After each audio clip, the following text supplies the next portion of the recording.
I cried unto God and brought my supplications to the Almighty, and he responded with bountiful blessings and success. And for that, I give him thanks. This victory can only be divine. God assured me in my heart, and I knew. He spoke to me and said that he will bless me with success in this election. But I did not know that the blessing was going to be so bountiful and that the victory was going to be so massive and so dramatic that I give him all the thanks and blessing for what he has done, not only for me, but for the whole of Ghana.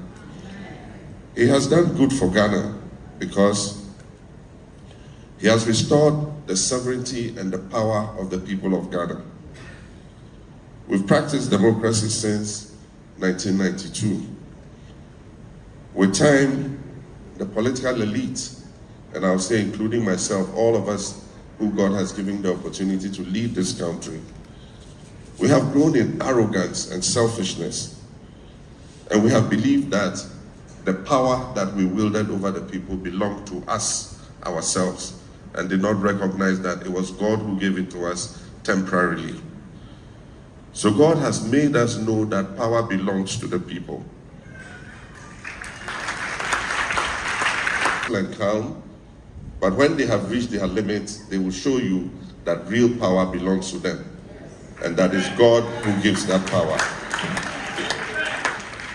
And so, just as our colleagues in the MPP might be feeling very pained by their loss, it should serve as a lesson to those of us coming into government that the same stick that Techi has been beating with, Ghanaian people are reserving it for Ban.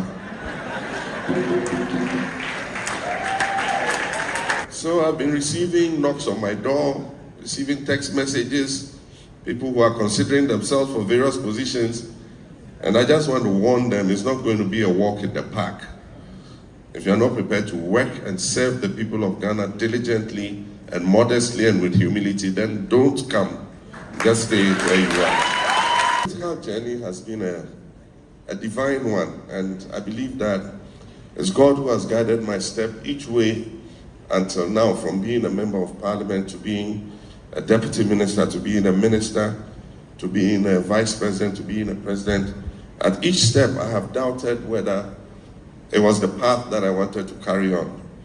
But God has gently continued to push me and show me in the direction that he wants me to go. And I know that it's him who has put me for a time like this to do his work for Ghana and for him. Sometimes it has been happiness, and today we're dressed in all white, we're all happy. But sometimes it has been sadness, it has been very lonely. And I remember a time when I had won the election in 2012, and I went to visit President Kufuor, and it was surprising how quiet his house was and how quiet the entrance to his house was. And I was transported back to when he was president. Anytime I was going to Parliament, I lived in East Legon. There was a huge crowd in the frontage of his house next to Villaju. You people know that place.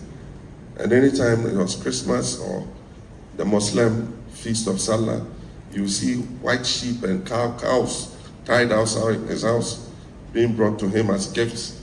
And so this time when I came, it was very quiet. He had just a few policemen at the entrance, his loyal policemen who had been assigned to him by the state. And so when I went in, I remarked, I said, oh, look how quiet your house is. I remember when you were president, this place was always full of people. And he said, John, take note of that.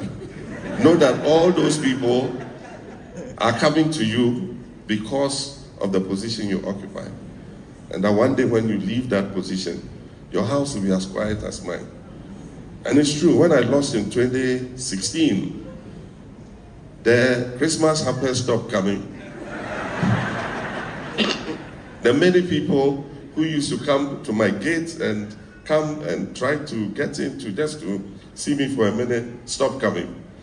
It was only my siblings, my family, my closest friends and others my church members who continue to stand closely to me. So for me, these trappings of power don't get to my head. I know that all the praises and blessings you'll be showered with by people are temporary. It's because of that word attached to your name, president. One day it will go and you'll be with those who are